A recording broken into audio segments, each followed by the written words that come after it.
Air Commander to a senior airman. They support Mr. Hegseth and comment on his focus on merit, warfighting readiness, military training status, and the warrior ethos. So without objection, it will be entered into the record. And now I'm honored to recognize Senator Cotton for 7 minutes. Mr. Hegseth, let's continue on this line of questioning about what's sometimes referred to as women in combat. I think that phrase is something of a misnomer.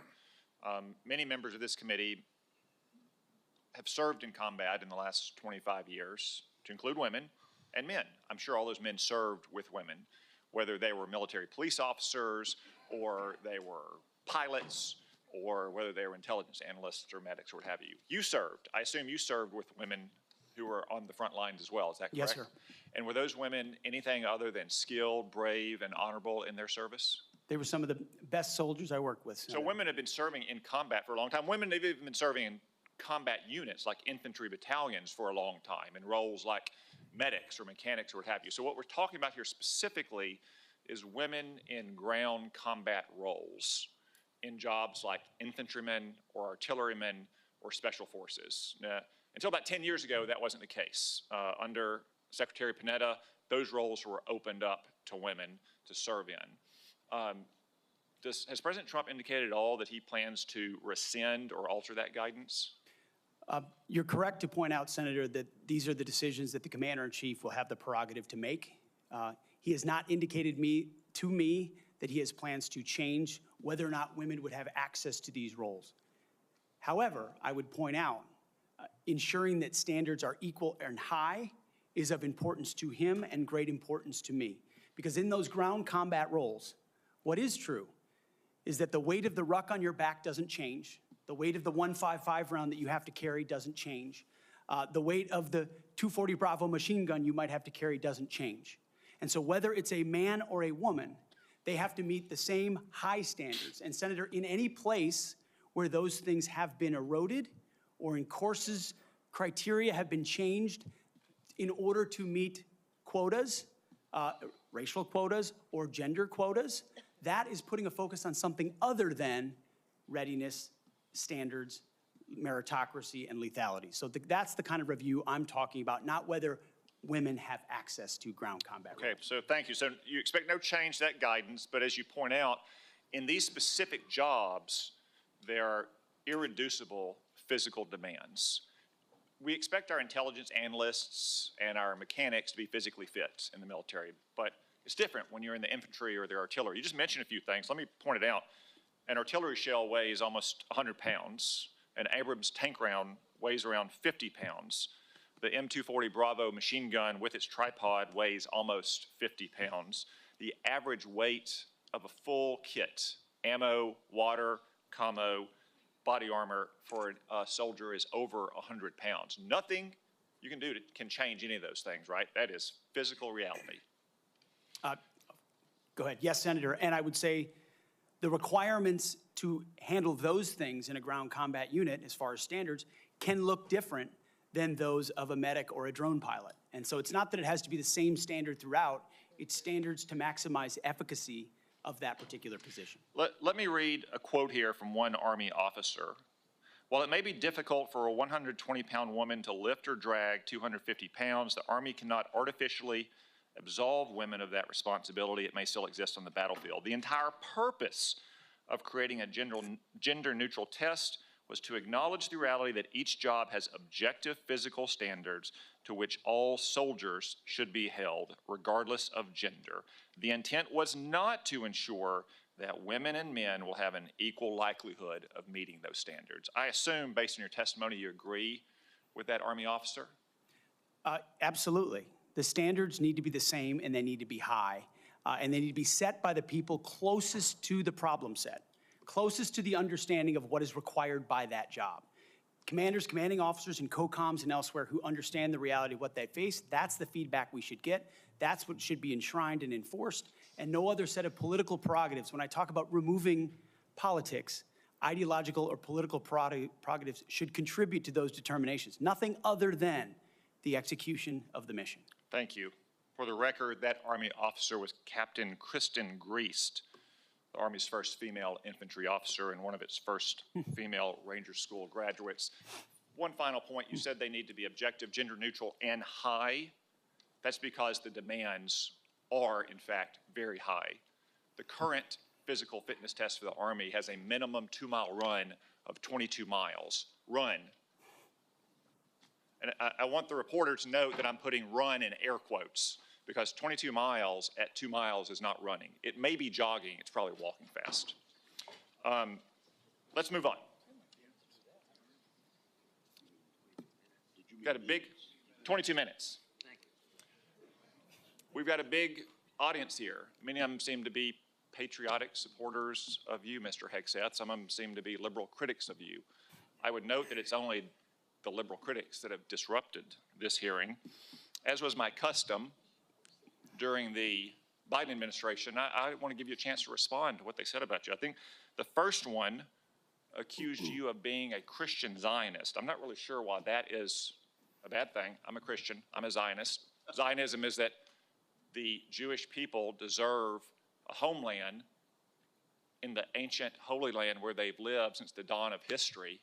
Do you consider yourself a Christian Zionist? Senator, I am a Christian, and I robustly support the state of Israel and its existential defense, and the way America comes alongside them is their great ally. Thank you. Because another protester, and I think this one was a member of Code Pink, which, by the way, is a Chinese Communist front group these days, said that you support Israel's war in Gaza. I support Israel's existential war in Gaza. I assume, like me and President Trump, you support that war as well, don't you? Senator, I do. I support Israel destroying and killing every last member of Hamas. And the third protester said something about 20 years of genocide. I assume that's our wars in Iraq and Afghanistan. Do you think our troops are committing genocide in Iraq and Afghanistan? Senator, I do not. I think our troops, as you know, as so many in this committee know, did the best they could with what they had. The outcomes, and tragically, the outcome we saw in Afghanistan under the Biden administration put a stain on that, but it doesn't put a stain on what those men and women did in uniform, as you know full well, Senator. Thank you, Mr. Hegseth. Thank you, Senator Cotton. At this point, I ask unanimous consent to offer to the record a letter submitted by Omar Abbasi, son of former city council president of Samarra, Iraq, who worked with Mr. Hegseth in Iraq. Without objection, that will be entered. Senator Gillibrand. Thank you, Mr. Chairman. Thank you, Mr. Hegseth. I do want to thank you for your service, and I want to thank you for your willingness to serve in this capacity. Thank you, Senator. I have many concerns about your record, and particularly your public statements, because they are so hurtful to the men and women who are currently serving in the U.S. military, harmful to morale, harmful to good order and discipline. If you are saying that women shouldn't be serving in the military, and I'm going to read you your quotes, because the quotes themselves are terrible. You will have to change how you see women to do this job well, and I don't know if you are capable of that. So I want to press on these issues that my colleague Jean Shaheen brought up, because she said it so well. So first of all, you answered your questionnaire. Do you believe that any American who wants to serve in their country in the military and can meet objective standards set by the military should be allowed to serve without limitation? You've said yes to that question. But then in all of these other circumstances, you've denigrated active duty service members. We have hundreds of women who are currently in the infantry, lethal members of our military serving in the infantry, but you degrade them. You say, we need moms, but not in the military, especially in combat units. So specific to Senator Cotton's question, because Senator Cotton was giving you layups to differentiate between different types of combat. And specifically, as Secretary, would you take any action to reinstitute the combat arms exclusion for female service members, knowing full well you have hundreds of women doing that job right now? And the standards, your 2-mile run, Tom, is about the Army Combat Fitness Test. It is not the requirements to have an MOS 11 Bravo, which is the infantry. These are the requirements today for people serving in the industry, men and women. They are gender neutral, and they are very difficult to meet. They have not been reduced in any way, and our combat units, our infantry is lethal. So please explain specifically, because you will be in charge of 3 million personnel. It is a big job. And when you make these public statements, and I get you were not Secretary of Defense then, I get you were on TV, I get you were helping veterans, I get it was a different job. But most recently, you said this in November of 2024, knowing full well you might have been named as Secretary of Defense. So please explain these types of statements, because they're brutal and they're mean and they disrespect men and women who are willing to die for this country. Well, Senator, I appreciate your comments, and I would point out I have never disparaged women serving in the military. I respect every single female service member that has put on the uniform, past and present. My critiques, Senator, recently and in the past, and from personal experience, have been instances where I've seen standards lowered, and you mentioned 11 Alpha, 11 Bravo, MOS, places in units, and the book that has been referenced multiple times here, The War on Warriors.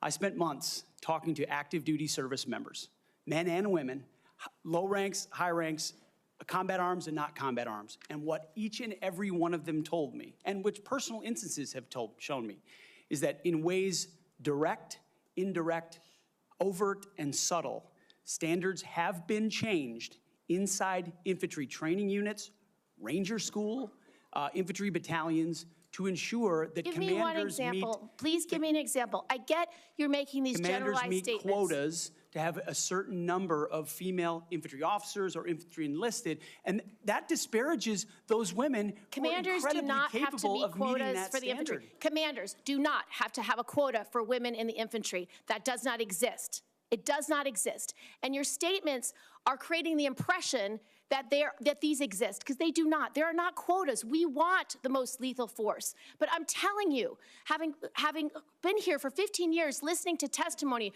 about men and women in combat and the type of operations that were successful in Afghanistan and in Iraq, women were essential for many of those units. When Ranger units went in to find where the terrorists hiding in Afghanistan or in Iraq, if they had a woman in the unit, they could go in, talk to the women in a village, say, where are the terrorists hiding? Where are the weapons hiding? And get crucial information to make sure that we can win that battle. So you cannot denigrate women in general, and your statements do that. We don't want women in the military, especially in combat.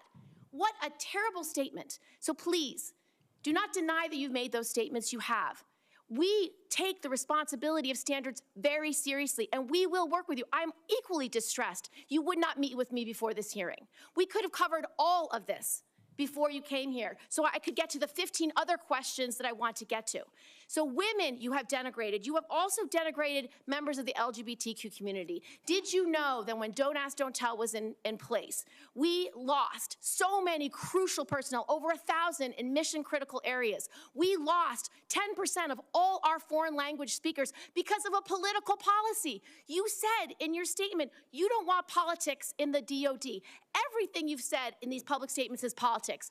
I don't want women, I don't want moms. What's wrong with a mom, by the way? Once you have babies, you therefore are no longer able to be lethal? I mean, you're basically saying women, after they have children, can't ever serve in the military in a combat role. It's a silly thing to say. It's a silly thing to say, beneath the position that you are aspiring to. To denigrate LGBTQ service members is a mistake. If you are a sharpshooter, you're as lethal regardless of what your gender identity is, regardless of who you love. So please know this to be a true statement. So you say it was a political thing. You say it undermined us, social engineering. I don't know why someone having to publicly say or not publicly say who they love is social engineering. I think having that policy in the first place was highly problematic. And as you said in your statement, do you agree anybody should be able to serve in the military if they meet the standards? Senator, as the president has stated, I don't disagree with the overturn of Don't Ask, Don't Tell. Great, because I don't want you thinking, can't serve if you're a mom, can't serve if you're LGBTQ, and then last, can't serve if you're a leftist. The statements you said about people who have views differently than you, that we're the enemy, are you saying that 50% of the DOD, if they hold liberal views or leftist views or are Democrats, are not welcome in the military? Are you saying that? Senator, I volunteered to deploy to Afghanistan under Democrat President Barack Obama. I also volunteered to guard the inauguration of Joe Biden, but was denied the opportunity to serve because I was identified as an extremist by my own unit for a Christian tattoo. Thank you very much. Senator Gillibrand, you held up a document and referred to it during your questioning. Would you like that entered into the record? It may be one without my marks. Okay, yeah, okay, we'll delete. We'll submit a clean clean it up. copy. Without objection, that will be admitted at the point of your question. And I would like to enter into the record at this point a letter of support from retired Air Force Colonel Melissa Cunningham. Colonel Cunningham supports Mr. Hegseth and mentions his warrior ethos, combat effectiveness, and maintaining military training standards. So without objection, both of those will be admitted, and I now recognize Senator Rounds. Thank you, Mr. Chairman. First of all, good morning. I'd like to thank you for your service to our nation in uniform and also your work on behalf of your fellow veterans and for your willingness to enter into this maelstrom of public service. I think the presence of so many veterans who have showed up to support you speaks volumes. I also want to recognize your family's service and sacrifice. You know as well as anyone that it's not just the man that enters the arena, but it's the entire family who also works their way through this process as well. I appreciated our meeting with you and with your wife, Jennifer, this last month. And I thought that we had an excellent conversation, and I appreciate your statement and your answers to the advanced policy questions, especially your desire to bring a renewed focus on warfighting and lethality back to the Pentagon. I also respect and I appreciate my friend and colleague, Senator Gillibrand, and some of her questions, and I know that she had a number of them in there. You had an opportunity to respond very briefly. Were there any other responses that you would like to make or clarifications that you would like to make before I move on to my questions? Senator, thank you very much for the opportunity to meet and for the question.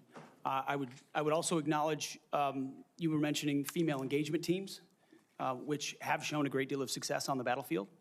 It would be and universally acknowledged as such. I've been in Iraqi homes where the language and gender barrier was real, and the ability to have someone there to help in that process would be a massive accelerant in mission success. So I recognize that reality. I also recognize that female engagement teams assigned to a SEAL team or a Green Beret team meet different standards also, which is okay because of the duty positions involved in that job. As far as politics, Senator, it has been the joy of my life to lead men and women in military outfits. When you're in combat or in training, there's a lot of conversations that happen. And you start to realize that a lot of people you're serving with share your political ideals or they don't. You find out there's Republicans, there's Democrats, there's libertarians, there's independents, there's vegetarians, everything in between. None of that matters. It never mattered in how I led men and women, how I interacted with them, what missions we undertook. Politics has nothing to do with the battlefield, which is why President Trump has asked me to say, let's make sure all of that comes out. This is about warfighting capability, setting standards high, and making sure we give our boys, our men and women, everything they need to be successful on the battlefield. So politics can play no part in that, and I look forward to infusing that, as we always have inside our units. I appreciate you making that very clear. And one of the areas that we want to do our best is to provide for the equipment and the technical capabilities so that no young man or woman enters into a battle as a fair fight, and that they always have the advantage. Those are the types of questions that I'd like to get into right now, and I want to start by talking about something that sometimes gets a little bit into the weeds, but I think it's critical.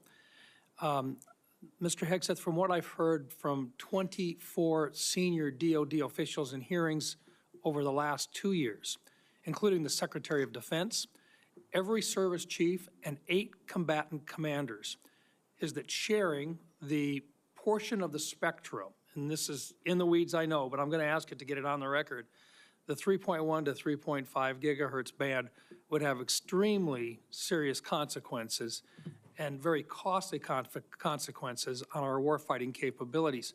In fact, the Department of the Navy alone has estimated that relocating their systems to a different part of the spectrum band would cost them $250 billion. That's just for the destroyers that defend our coasts with the radars that they have in them.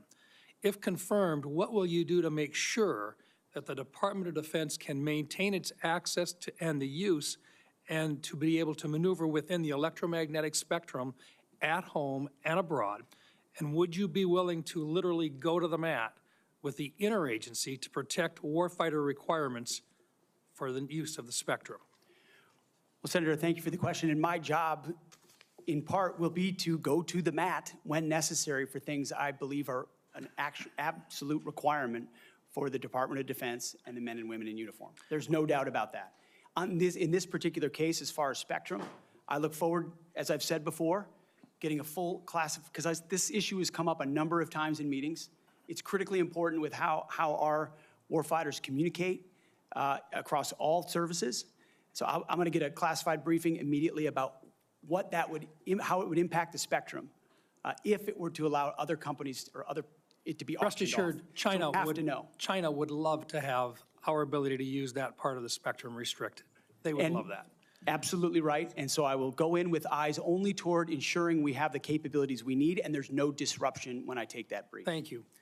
In your advanced policy questions, you recognize a cooperative approach by China, Russia, Iran, and North Korea to undermine U.S. influence around the world.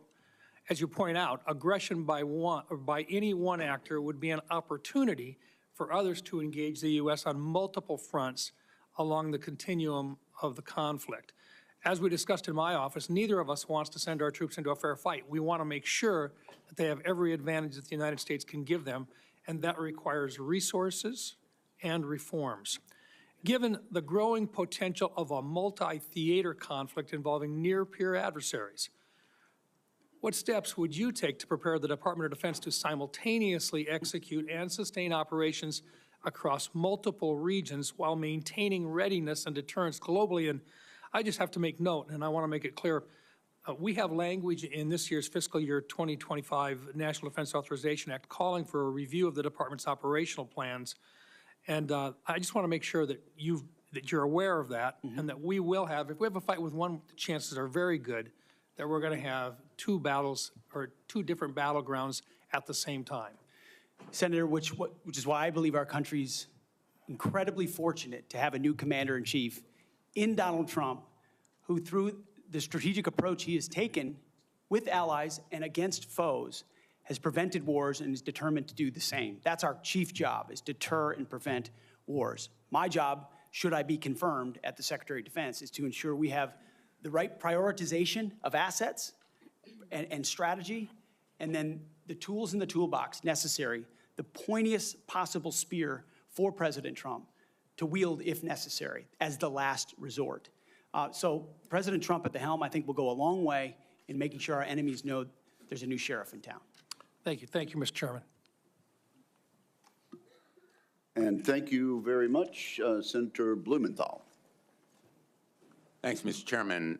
Thank you for having this hearing. Thank you for being here, Mr. Hegseth. And I want to join in expressing appreciation and respect for your service to our country, and thanks to all the veterans who are here today, and thank you for your service as the ranking member of the Veterans Affairs Committee. I hope we can focus on doing better for our veterans and doing better in management of the Department of Defense. There's always room for improvement. I think what we need in that position is not just better, but the best in financial management, because those decisions are life and death decisions affecting the 3.4 million Americans who serve our national security and our national defense and put their lives on the line. I want to talk about financial mismanagement at the two organizations that you headed, which are the only test of your financial management that we have before this committee, the Veterans for Freedom and Concerned Veterans for America. You took over the Veterans for Freedom in 2007. In 2008, you raised $8.7 million, but spent more than $9 million, creating a deficit. By January 2009, you told donors that the organization had less than $1,000 in the bank and debts of $434,000. By 2010, revenue at the Veterans for Freedom had dropped to about $265,000. In the next year, it had dropped further to $22,000. You don't dispute these numbers, do you? Senator, I'm extremely proud of the work me and my fellow vets did at Vets for Freedom. A bunch of young vets with no political experience, a small group, working hard every single day. We raised donor funds.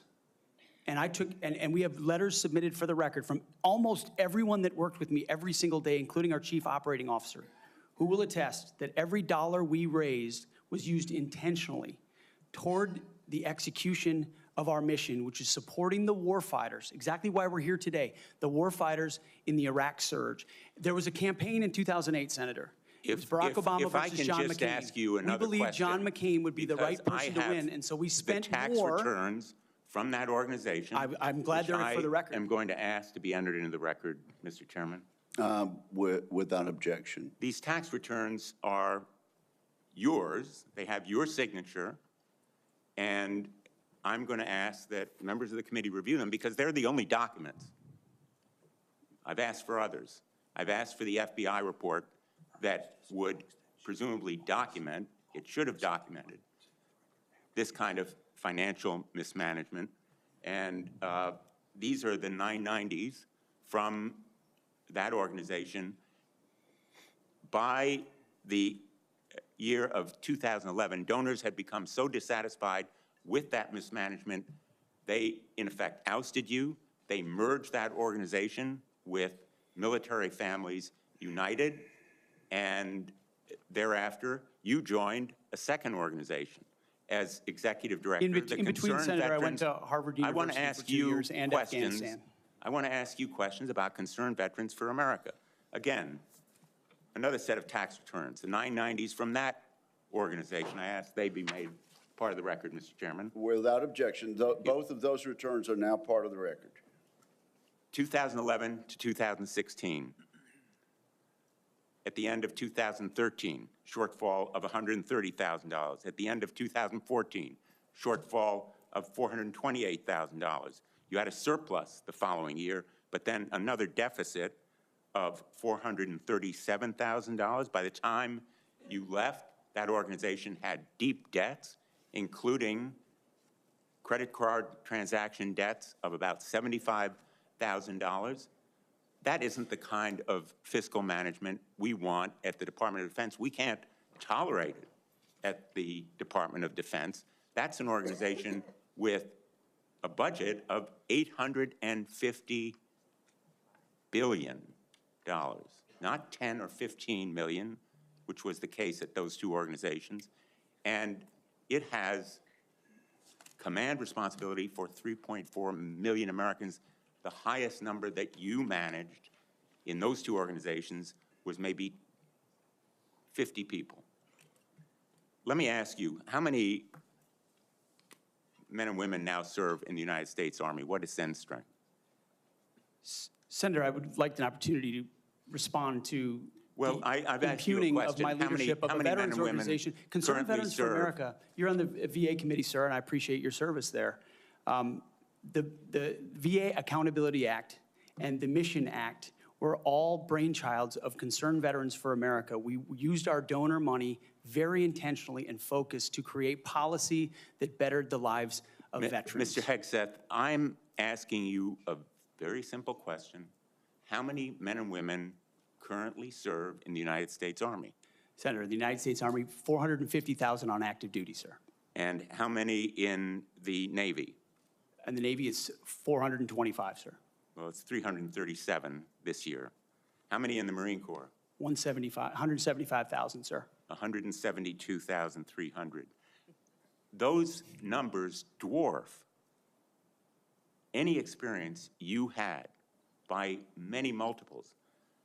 I don't believe that you can tell this committee or the people of America that you are qualified to lead them. I would support you as the spokesperson for the Pentagon. I don't dispute your communication skills, but I believe that we are entitled to the facts here. I've asked for more documents. I assume you'd be willing to submit to an expanded FBI background check that interviews your colleagues, accountants, ex-wives, former spouses, sexual assault survivors, and others, and enable them to come forward. Senator, I'm not in charge of FBI background checks. But you would submit to it and support it. I'm not in charge of FBI background checks. Thank you, Senator Blumenthal.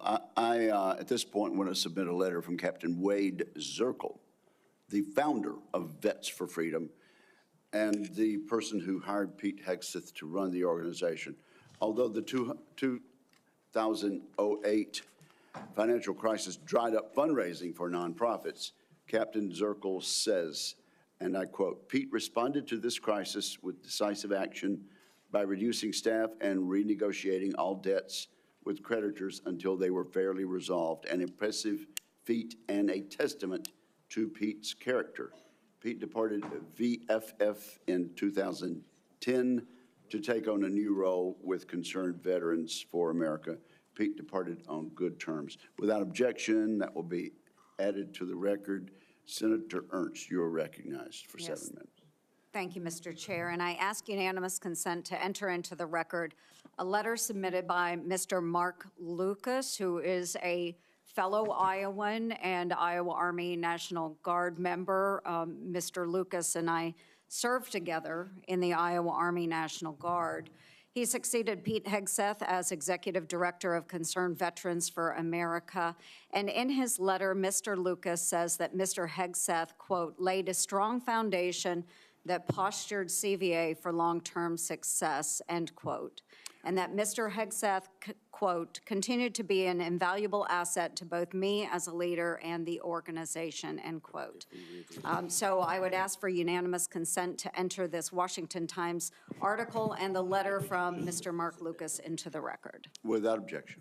Okay, thank you, Mr. Chair. Good morning, Mr. Hegseth, and thank you very much. I appreciate your service to our nation. It's something that I know you are very proud of, and it is something that we have in common and that we share. You and I have had many productive conversations. And just for our audience, we have had very frank conversations. Is that correct, Mr. Hegseth? Senator, that is a correct characterization. You know that I don't keep anything hidden, pull no punches. My colleagues know that as well. So I do appreciate you sitting down and allowing me the opportunity to question you thoroughly on those issues that are of great importance to me. Just to recap those issues, 3 that are very important. One is the DOD and making sure that we have a clean audit. The second is women in combat, and we'll talk a little bit more about that in a moment. And the third was maintaining high standards and making sure that we are combating sexual assault in the military. Okay, so Mr. Hegseth, I'm going to address the issue because this will tie into some of the financial concerns that have been raised here as well. And it's why, you know, I, trusting my fellow Iowan, asked for unanimous consent of his letter to go into the record. But like me, a lot of Iowans are really, really concerned and upset about the wasteful Washington spending and of course, in our Pentagon. It's an issue that I have been combating for years. So there's significant room for greater efficiency and cost cutting within the department. And the DOD is the only federal agency that has never passed an audit. As the Senate Doge Caucus Chair and founder, that's unacceptable to me, and it should be unacceptable to you as well. So I appreciate that you mentioned that in your opening statement. What are those steps that you will take to ensuring the Pentagon has a clean audit by the year 2028? Senator, I appreciate your work on this topic, which you've been involved in for a long time. You mentioned Concerned Veterans for America. I just want to clarify, we have very generous donors who set a very clear budget that we stuck to every single year. So the latitude there was restricted, and we worked very hard and diligently inside it. You've also been a leader on the Pentagon audit for a very long time. I think when we met, Senator, I said 2014 was the first year. We discovered a 2013 op-ed I wrote about the need for a Pentagon audit, because an audit is an issue of national security and frankly, respect to American taxpayers who give $850 billion over to the Defense Department and expect that we know where that money goes. And if that money is going somewhere that doesn't add to tooth and instead goes to fat or tail, we need to know that. Or if it's wasted, we need to know that. So I think previous secretaries of defense, with all due respect, haven't necessarily emphasized the strategic prerogative of an audit. And myself, my deputy SecDef, and others already know that a Pentagon audit will be the comptroller, others central to ensuring we find those dollars that can be used elsewhere legally under the law inside the Pentagon. So you have my word, it will be a priority. Okay, thank you. Okay, moving on to women in combat, and I had the privilege of serving in uniform for over 23 years. Between our Army Reserves and our Iowa Army National Guard, did serve in Kuwait and missions in Iraq. And so it is incredibly important that I stress, and I hope that if confirmed, you continue to stress, that every man and woman has opportunity to serve their country in uniform and do so at any level, as long as they are meeting the standards that are set forward. And we talked about that in my office. I do believe in high standards. Now, I was denied the opportunity to serve in any combat role because I have a lot of gray hair. And the policy has changed since then, okay? So I've been around for quite a while. But for the young women that are out there now and can meet those standards, and again, I'll emphasize they should be very, very high standards. They must physically be able to achieve those standards so that they can complete their mission. But I want to know, again, let's make it very clear for everyone here today. As Secretary of Defense, will you support women continuing to have the opportunity to serve in combat roles? Senator, first of all, thank you for your service, as we discussed extensively as well. It's my privilege. And my answer is yes, exactly the way that you caveated it. Yes, women will have access to ground combat roles, combat rows, given the standards remain high, and we'll have a review to ensure the standards have not been eroded in any one of these cases. That'll be part of one of the first things we do at the Pentagon, is reviewing that in a gender-neutral way, the standards, ensuring readiness and meritocracy is front and center. But absolutely, it would be the privilege of a lifetime to, if confirmed, to be the Secretary of Defense for all men and women in uniform who fight so heroic. They have so many other options. They decide to put their right hand up for our country, and it would be an honor to have a chance to lead them. Thank you. And just very briefly, we only have less than a minute left, but we have also discussed this in my office. A priority of mine has been combating sexual assault in the military and making sure that all of our service members are treated with dignity and respect.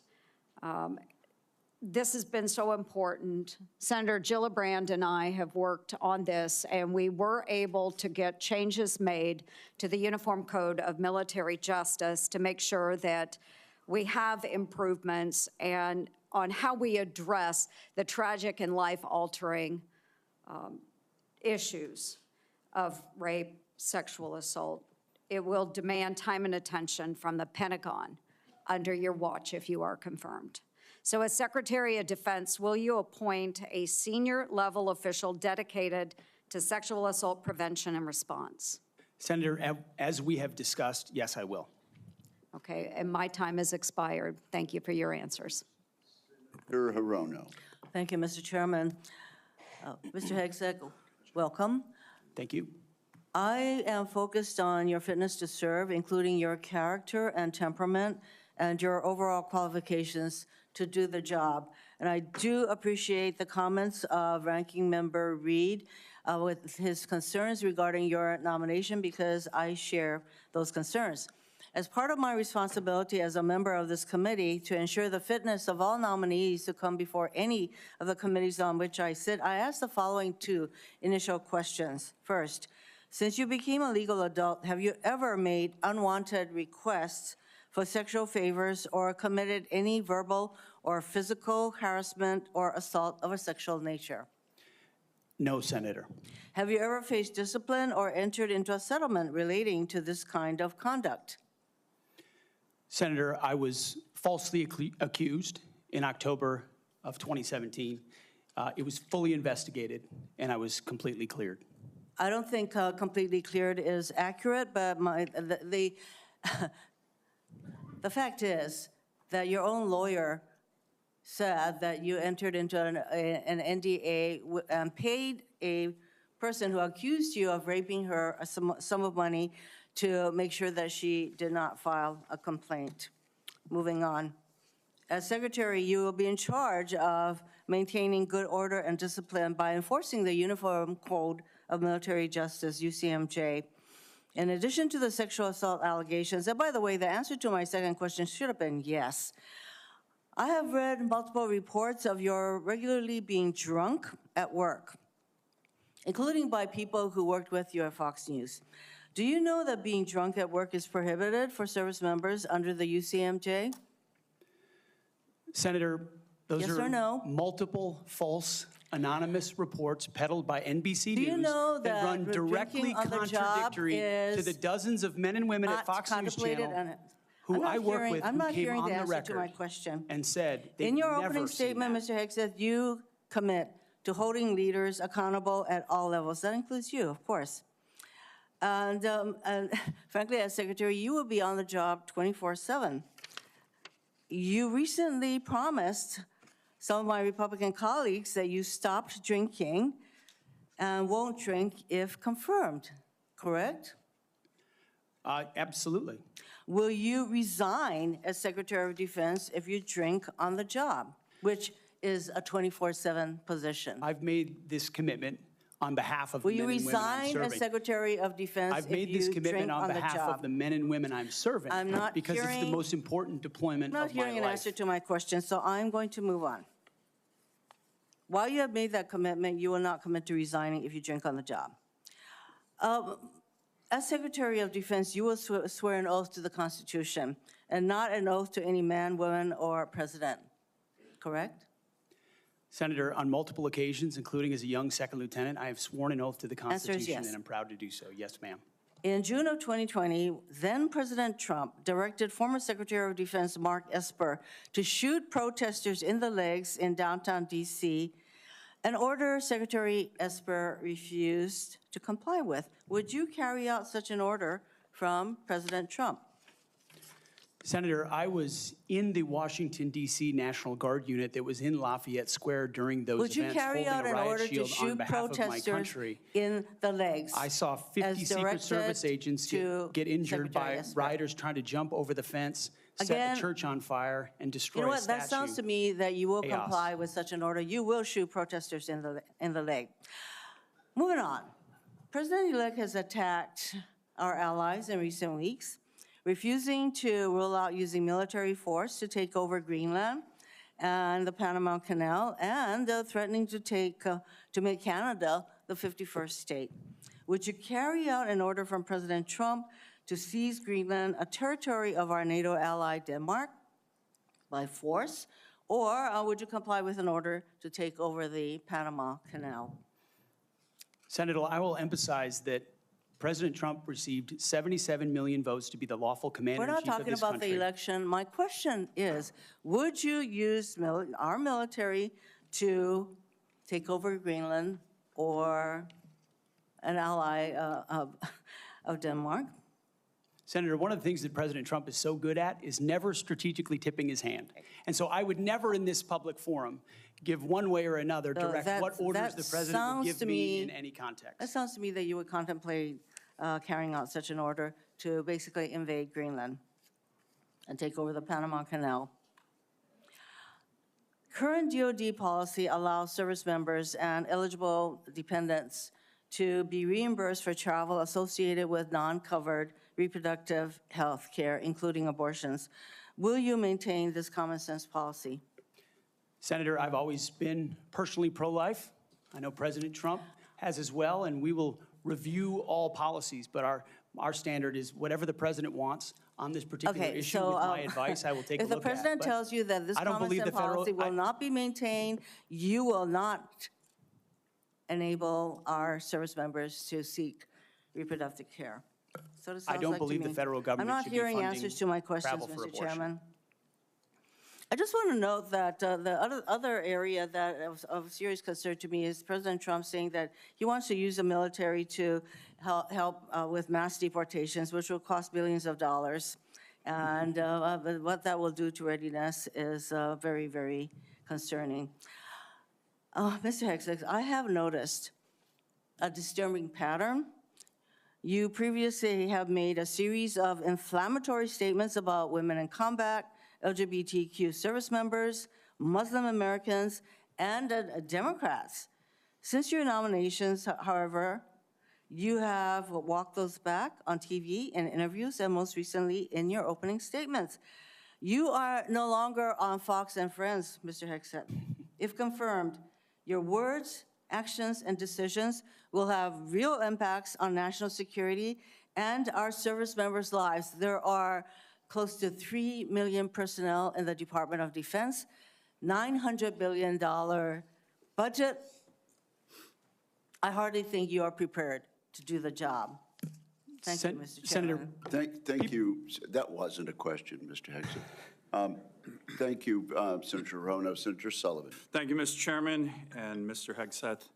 Congratulations on your nomination, and thank you and your family for your service and sacrifice. thank you, Senator. Now for the most important question you will receive all day. In 1935, before the Congress, the father of the United States Air Force, General Billy Mitchell, was testifying about a certain place in the world. He said, quote, "I believe that in the future, whoever holds this place will control the world. This location is the most strategic place in the world." What place was Billy Mitchell talking about? And let me give you a hint, it wasn't Greenland. I believe he was talking about the great state of Alaska. He was talking about the great state of Alaska. Great answer. If confirmed, will you commit to come with me to the great state of Alaska and meet our warriors who are on the front lines every day? Senator, I have, and as I mentioned to you in the past, I did a brief training exercise up at Fort Wainwright at a previous part of my military life. I look forward to returning. Great. And I will say, we are on the front lines with this new era of authoritarian aggression in Alaska. The last 2 years, we've had Chinese and Russian naval task forces, joint strategic bomber task forces in our EEZ, in our ADIZ, and after his election, President Trump put out an extensive statement on Alaska, which included the following statement: "We will ensure Alaska gets even more defense investments as we fully rebuild our military, especially as Russia and China are making menacing moves in the Pacific." Mr. Hegseth, if confirmed, will you work with me, this committee, and the incoming Commander-in-Chief on continuing to build up our military assets and infrastructure in Alaska to reestablish deterrence in the Arctic and in the Indo-Pacific? If confirmed, Senator, it would be a pleasure to work alongside you and this entire committee to recognize the very real threat in the Indo-Pacific, the very real ways, even these past couple of weeks, that Russia has attempted to probe and push in and around Alaska, and also the very real strategic significance of Alaska vis-a-vis shipping lanes through the Arctic. There are many, many ways in which Alaska is strategically significant, and with a necessary shift toward Indo-PACOM, Alaska, by necessity, will play an important role in that. Thank you, Ms. Hegseth. I very much appreciate your focus on lethality and warfighting. We desperately need it. I want to provide a few examples of the Biden woke military, which is not focused on readiness or lethality, and want to get your comments on it. Nobody wants an extremist or racist in our military, but one of the most disgraceful and shameful things I've seen over the past 4 years as a senator on this committee and as a Marine Corps Reserve officer was on day one, the Biden administration played up a false and insulting narrative that our military was chock full of racist and violent extremists. This reached a pinnacle in this committee when Biden's Undersecretary of Policy, Colin Kahl, the #3 guy at the Pentagon, testified that one of his top goals would be to, quote, ending violent extremism and systemic racism within the ranks of the military. He had no data on this. The media loved it, fanned the flames, wrote baloney stories on this false narrative. Disappointingly, some of my colleagues on the other side of the aisle here reinforce this ridiculous narrative, one even suggesting that almost 10% of our uniformed military was extremists, 200,000 members, ridiculous, by the way, from this committee on the other side of the aisle. Mr. Hegseth, unlike Undersecretary Kahl, you have a lot of experience with our military. Do you believe the military is a systemically racist organization? And if confirmed, will you commit to defend, not denigrate, our troops? Senator, I was also offended by those comments because anyone who's been on active duty in the National Guard, man, woman, in units, understand that is fundamentally false. By the way, there's 3 studies, to his credit, Secretary Austin put out one of them, that said exactly what you just said. Fundamentally false. Senator, they knew it. Anyone who'd been in a unit knew it. One could argue that if not the least, one of the least racist institutions in our country is the United States military. That's Being right. a racist in our military has not been tolerated for a very long time. One of the Never in my greatest civil formations, rights never in other organizations in formations. America. Would you agree the U.S. military is one of the most forward-leaning, probably one of the greatest civil rights organizations in American history? No doubt. Let me turn to another one. Last year at a hearing before this committee, I called on the Biden Secretary of the Navy to resign because he's failing in his ability to build ships. We are being completely outbuilt in terms of ships by the Chinese, and yet this Secretary of the Navy has been focused on climate change, not building ships in lethality. Mr. Hegseth, if your Secretary of the Navy ends up focusing on climate change more than shipbuilding and lethality, will you commit to me to fire him? My Secretary of the Navy, should I be confirmed, sir, will not be focused on climate change in the Navy. Just like the Secretary of the Air Force won't be focused on LG-powered fighter jets, or the Secretary of the Army will not be focused on electric-powered tanks. Let me ask, We're going to be focused on lethality and defeating our enemy. And I appreciate that. The other thing President Biden did, his first executive order as president, was to focus on transgender surgeries for active duty troops. This is all, I'm describing the woke military here under Biden over the last 4 years. If confirmed and you issue an order saying we are going to rip the Biden woke yoke off the neck of our military and focus on lethality and warfighting, how do you think the troops will react? Senator, I know the troops will rejoice. They will love it. They will love it. And we've already seen it in recruiting numbers. There's already been a surge since President Trump won the election of recruiting. The Army says And do you think our military will follow that order? Our military will follow that order, Senator. Gladly. Gladly, because they want to focus on lethality and warfighting and get all the woke, political prerogative, politically correct, social justice, political stuff out of the military. Thank you, Senator Sullivan. Thank you, Senator Mr. Kane. Thank you, Mr. Hegseth. I looking forward to this opportunity to talk. I want to return to the incident that you referenced a minute ago that occurred in Monterey, California in October 2017. At that time, you were still married to your second wife, correct? I believe so. And you had just fathered a child by a woman who would later become your third wife, correct? Senator, I was falsely charged, fully investigated, and completely cleared. So you think you were completely cleared because you committed no crime. That's your definition of cleared? You had just fathered a child 2 months before by a woman that was not your wife. I am shocked that you would stand here and say you're completely cleared. Can you so casually cheat on a second wife and cheat on the mother of a child that had been born 2 months before, and you tell us you are completely cleared? How is that a complete clear? Senator, her child's name is Gwendolyn Hope Hegseth, and she's a child of God, and she's 7 years old. And she was, and you cheated on the mother of that child less than 2 months after that daughter was born, didn't you? Those were false charges. Well, It was fully investigated, and I was completely cleared. And I am so grateful for the marriage I have to this amazing woman behind me. You've admitted that you had sex at that hotel in October 2017. You said it was consensual, isn't that correct? Anything, You've admitted that it was consensual, and you were still married, and you just had a child by another woman.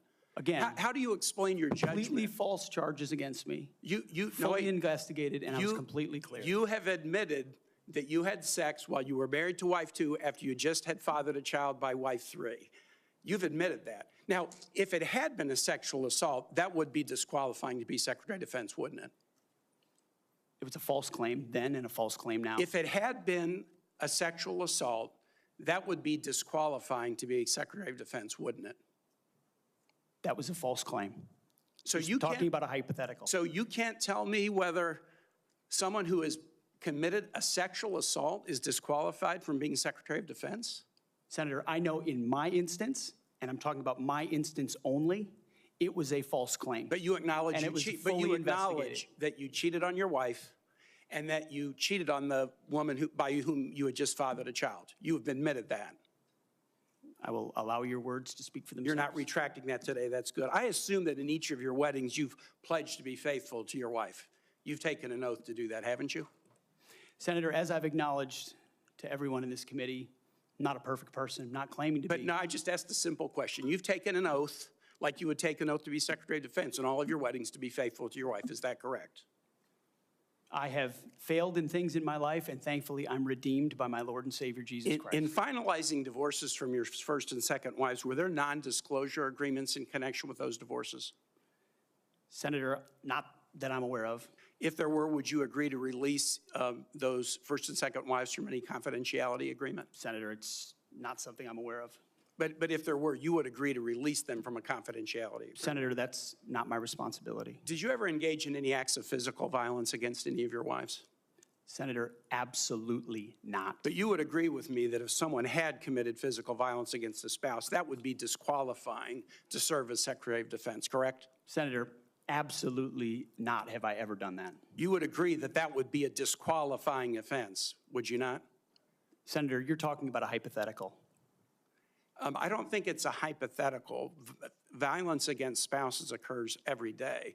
And if you as a leader are not capable of saying that physical violence against a spouse should be a disqualifying fact for being secretary of the most powerful nation in the world, you're demonstrating an astonishing lack of judgment.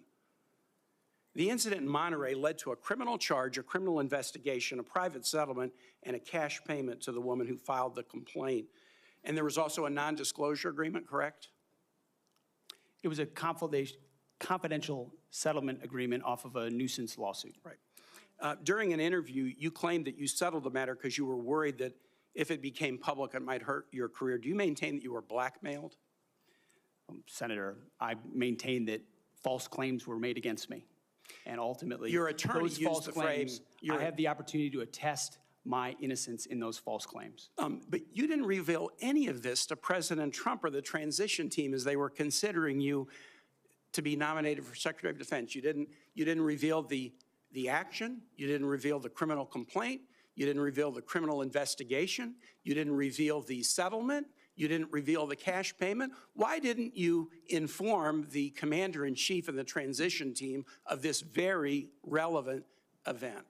Senator, I've appreciated every part of the process with the transition team. They have been open and honest with me. We've had great conversations between the two of us, and I appreciate the opportunity that President-elect Trump has given me. You chose not to reveal this, right? Because you knew it would hurt your chances. So you chose not to reveal this really important thing to the commander-in-chief and the transition team because you were worried about your chances rather than trying to be candid with the future president of the United States.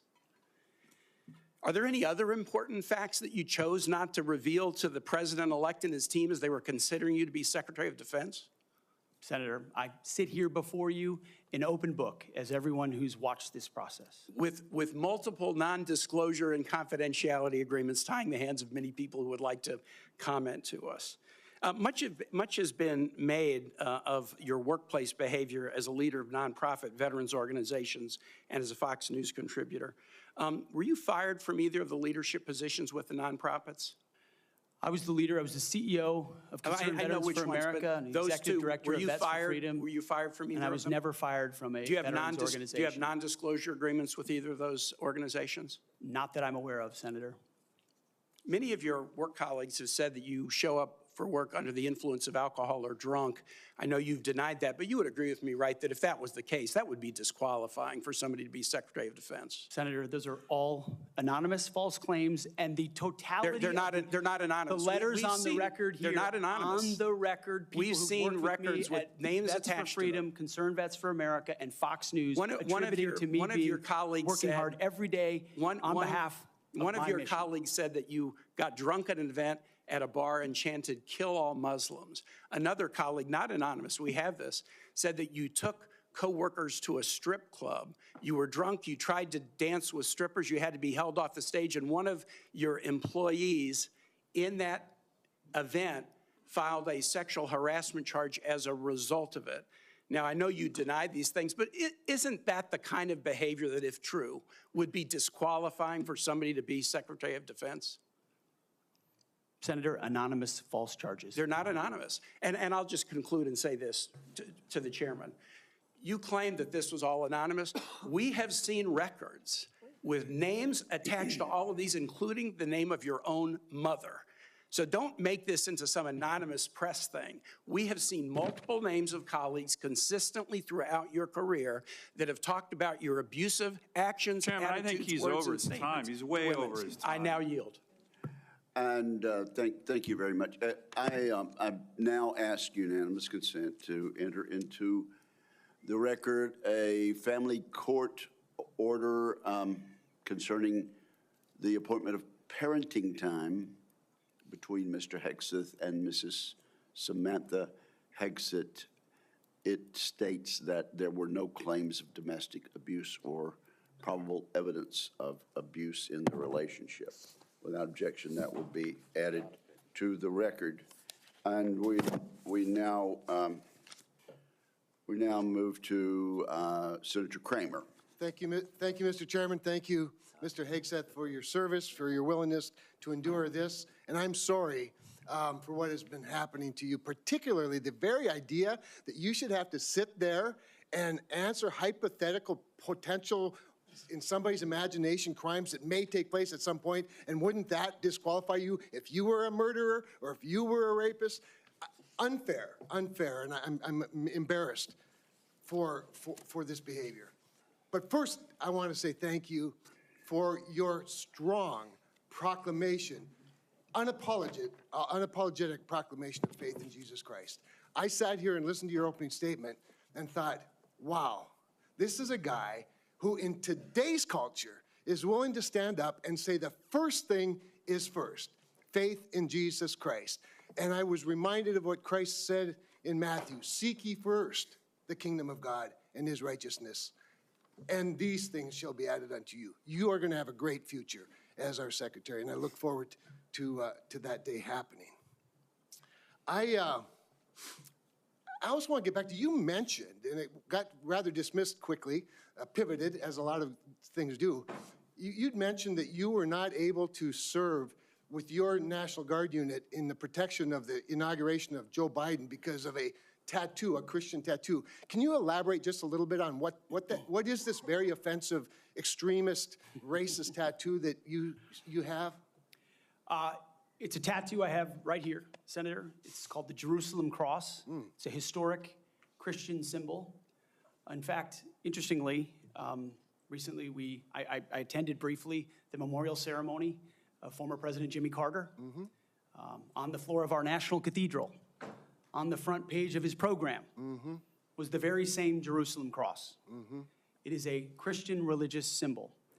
And when the events happened before preceding the Biden inauguration, I was a part of the mobilization to defend that inauguration as someone who'd been a proud supporter of Donald Trump, but also a member of the military, had orders to come to Washington, D.C. to guard that inauguration.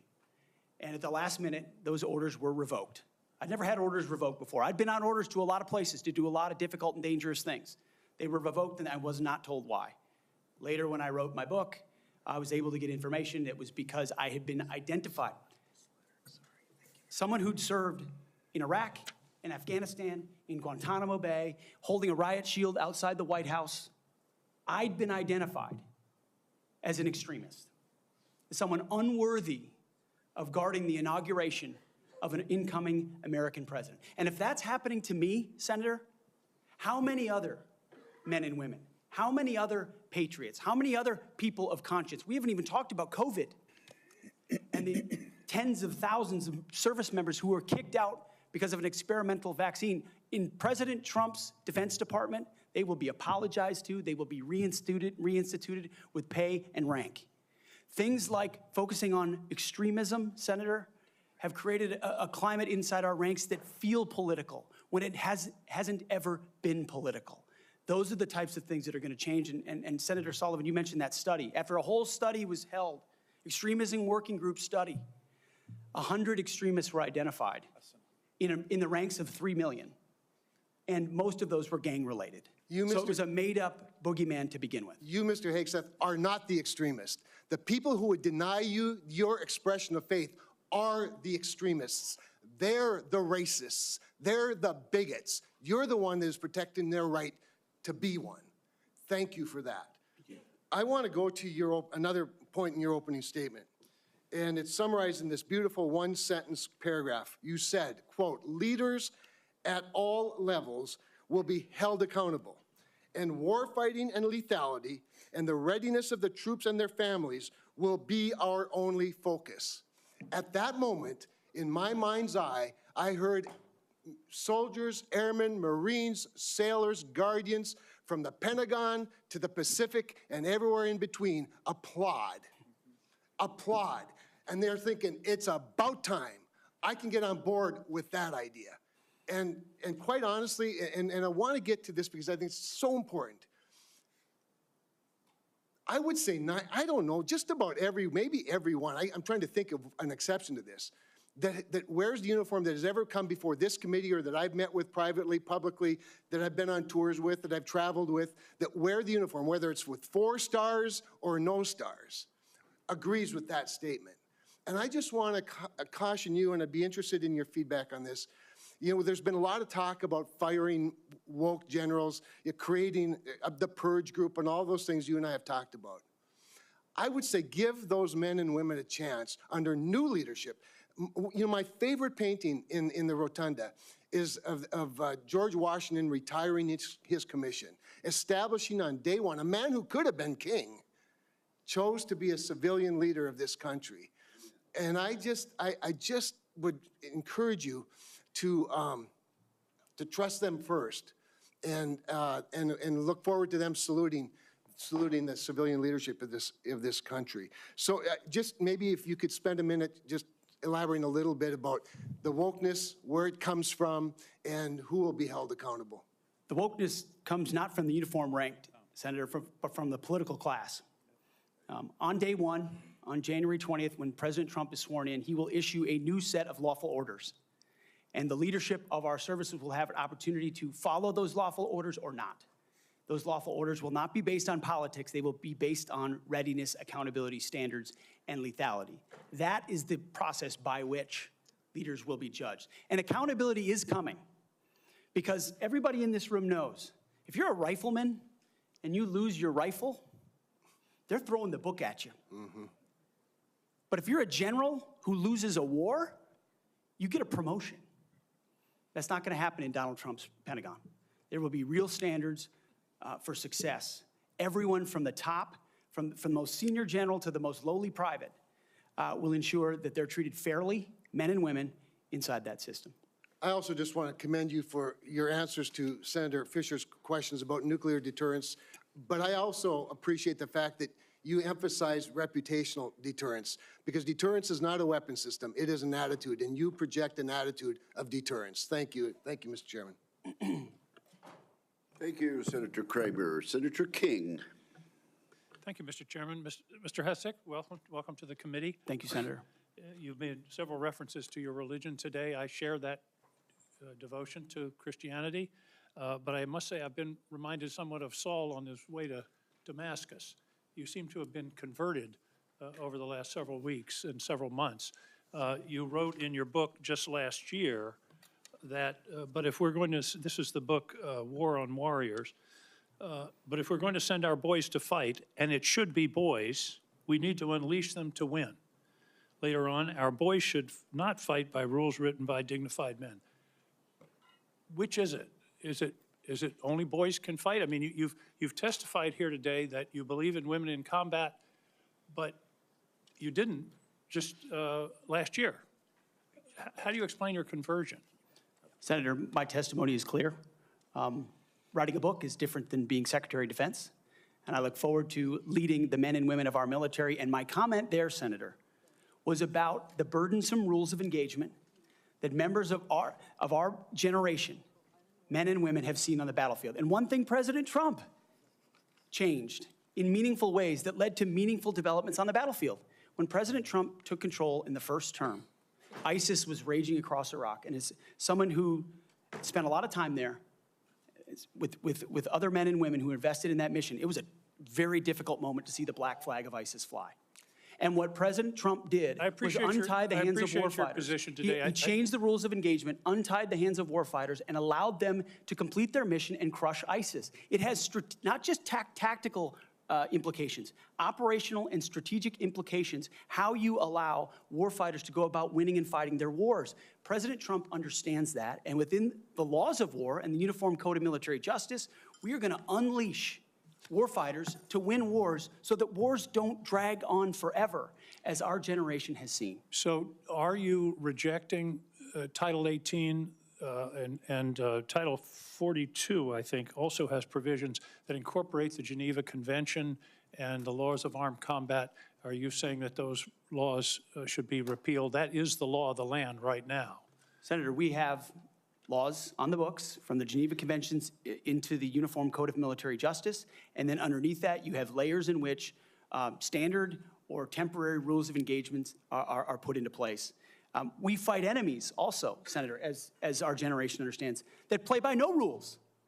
They use civilians as human shields. So are you saying they target that women and children? The Geneva Convention should not be observed? We follow rules. We follow rules, but we don't need burdensome rules of engagement that make it impossible for us to win these wars. You're saying two different things. You're saying we follow rules, but we don't have to follow the rules in all cases. Is that correct? Senator, I'm making an important tactical distinction that warfighters will understand. That there are the rules we swear an oath to defend, which are incredibly important, and this committee understands and helps set them. And then there are those echelons above reality, from, corps to division to brigade to battalion, and by the time it trickles down to a company or a platoon or a squad level, you have a rules of engagement that nobody recognizes. And then it makes you incredibly difficult to actually do your job on the battlefield. That's the kind of assessment and look that an Army major will give to this process if I was confirmed to be the Secretary of Defense. Your quote is, true understanding of that. Your quote in 2024, our boys should not fight by rules written by dignified men in mahogany rooms 80 years ago. That would be the Geneva Convention. America should fight by its own rules, and we should fight to win or not go in at all.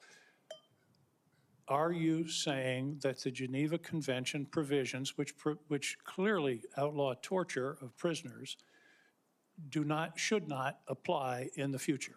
Senator, how we treat our wounded, how we treat our prisoners, the applications of the Geneva Conventions are incredibly important. But we would all have to acknowledge that the way we fought our wars back when the Geneva Conventions were written are a lot different than the asymmetric, non-conventional environment of counterinsurgency that I confronted in Iraq and Afghanistan. I was the senior counterinsurgency instructor in Afghanistan. My job was to understand how the Taliban and al-Qaeda operated so that NATO units coming in could be informed of what was happening. They knew our rules of engagement, and when they were more restrictive, they took advantage of them, and it put our men and women in a more dangerous and difficult place. And you believe For that future wars we fight, we need to have someone atop the Pentagon, sir, who understands how those ripple effects Well, I just want to understand your position. Your position is torture's okay. Is that correct? Waterboarding, torture is no longer prohibited given the circumstances of whatever war we're in. Is that correct? Senator, that is not what I said. I've never been party to torture. We are a country that fights by the rule of law, and our men and women always do. And yet we have too many people here in air-conditioned offices that like to point fingers at the guys in dark and dangerous places, the gals in helicopters in enemy territory who are doing things that people in Washington, D.C. would never dare to do, or send, in many cases. In one of your interviews, you said they're willing to do this. You're talking about Donald Trump and Senator Cruz. They're willing to do something like waterboarding if it's going to keep us safe. Are you okay with waterboarding? Senator, the law of the land is that waterboarding is not legal. So the statement that you made, you now recant. Is that correct? They are willing to do something like waterboarding if it's going to keep us safe. You expressed that with approval. Senator, I'm very familiar with that as a concept, having spent a year at Guantanamo Bay, Cuba, guarding 700 of those that attacked us on 9/11. I just want to be clear. Are we going to abide by the Geneva Convention and the prohibitions on torture, or are we not? Is it going to depend on the circumstances? As I've stated multiple times, the Geneva Conventions are what we base ours, but what an American first national security policy is not going to do is hand its prerogatives over to international bodies that make decisions about how our men and women make decisions on the battlefield. America First understands we send Americans for a clear mission and a clear objective. We equip them properly for that objective. We give them everything they need, and then we stand behind them with the rules of engagement that allow them to fight decisively to defeat America's enemies, which is why we say I just have a few quietly and seconds left, peacefully Mr. Hegseth, if you could. I was very disturbed in your opening statement where you talked about the priorities that you have. We will work with our partners and allies to deter aggression in the Indo-Pacific from the Communist Chinese. There's not a single mention in this statement about Ukraine or Russia. Is this code for we're going to abandon Ukraine? Senator, the president, that's a presidential level policy decision. He's made it very clear that he would like to see an end to that conflict. We know who the aggressor is. We know who the good guy is. We'd like to see it as advantageous for the Ukrainians as possible, but that war needs to come to an end. You talk a lot about deterrence of China. I would submit that Xi Jinping is watching what we do very carefully. If we abandon Ukraine, that would be the strongest signal possible to Xi Jinping that he can take Taiwan without significant resistance from this country. Thank you, Senator King. Senator Scott of Florida. Mr. Chairman, I'd like to enter into the record 2 letters which testify to Mr. Hegseth's leadership record at Concerned Veterans for America. The first letter submitted by Mr. Darren Selnick, a senior advisor at CFA, stated that there's been no better leader, policy champion, or fighter for the military and veterans than Pete. He was instrumental in 2014 and 2017 in ensuring that veterans had health care choice. The second letter submitted by Mr. Kaysen Spiro, Digital Media Director of CVA from 2015 to 2017, stated, Pete brought incredible energy, focus, and a clear vision to the organization and showed everything that the team accomplished together. And I similarly asked to submit to the record a letter from Paul J. Roberts, retired Colonel, U.S. Army Special Forces, speaking to the unwavering integrity of Mr. Hegseth. Is there objection? Without objection, those 3 will be admitted. Senator Scott. All right. First, congratulations on your nomination. Thank you, Senator. And thank you for being willing to serve our nation. I served in the Navy. I'm really proud of my dad. He was crazy. He did all 4 combat jumps with the 82nd Airborne. He, after that, survived all that and fought in the Battle of the Bulge. And what they went through, it was hell. So I have a lot of respect for him and for everybody that puts on the uniform and serves in battle and has to lead people in battle, because being on a ship, that didn't happen to me, but I had a lot of friends that happened to, and it clearly happened to my dad. I've served on this committee for 6 years, 2 years under President Trump and the past 4 under President Joe Biden. I've seen how the Biden-Harris administration pushed the DOD to prioritize wokeness over being the most lethal military force in the world. It's our readiness, our national security, and our ability to recruit people who are willing to put their lives on the line for our country. Can you talk about some of the changes we can make to improve recruitment and rebuild our military into the most lethal force in the world? First of all, Senator, thank you for the question. Thank you for your time. I think the first and most important thing we could have done is elect Donald Trump as the new commander-in-chief, because past is prologue. Our warfighters understand what kind of commander-in-chief they're going to get in President Donald Trump, someone who stands behind them, someone who gives them clear missions, someone who ends wars decisively, and the issue of Ukraine was mentioned, and ensures new wars are not started.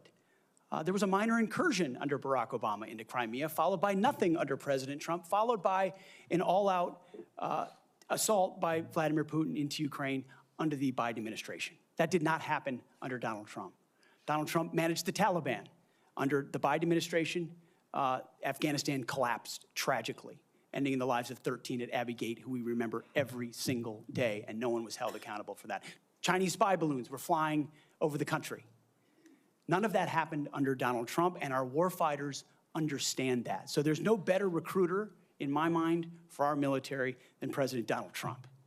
My job is to come alongside him, should I be confirmed, and continue to emphasize his emphasis on warfighting, on getting anything that doesn't contribute to meritocracy out of how decisions are made inside the Pentagon. What gender you are, what race you are, your views on climate change, or whether you are a person of conscience and your faith should have no bearing on whether you get promoted or whether you're selected to go to West Point or whether you graduate from Ranger School. The only thing that should matter is how capable are you at your job? How excellent are you at your job? I served in multi-ethnic units in every place that I worked, every place that I served. None of that mattered. But suddenly we re-inject DEI and critical race theory, dividing troops into different categories, oppressor and oppressed, in ways that they otherwise just want to work together. That's why I've pointed out before, and I'll say it again, and because I'm sure it'll be quoted to me at some point. The dumbest phrase in military history is our unity is our strength. No, our shared purpose is our strength. Our shared mission is our strength. We are one DOD community of all committed to the same mission. Has nothing to do with your background. Has to do with what your commitment is to the country. And that is my solemn pledge to every single person that would put the uniform on and reflects President Trump's priorities as well, Senator. Thank you. You know, we talked a little bit about the fact the Pentagon can't do an audit, all right? Can you talk about, and I mean, to me, I've run big businesses. It's all about accountability. If you want to get an audit done, you can get an audit done. You might get a letter saying there's things you have to fix, but it all goes to accountability, and we haven't had it. So can you talk about how you bring accountability to the table, what you've done in the past, and what you're going to do with regard to bringing accountability to the Pentagon? I meant it when I said it in the opening statement, Senator. I know what I don't know. I know I've never run an organization of 3 million people with a budget of $850 billion. But what I do know is that I've led men and women. I've led people. And it's leadership of people and motivation of people and a clear vision of people where you build a team, cast that vision, empower people properly. I want smarter and more capable people around me than me. And you will get that at the department.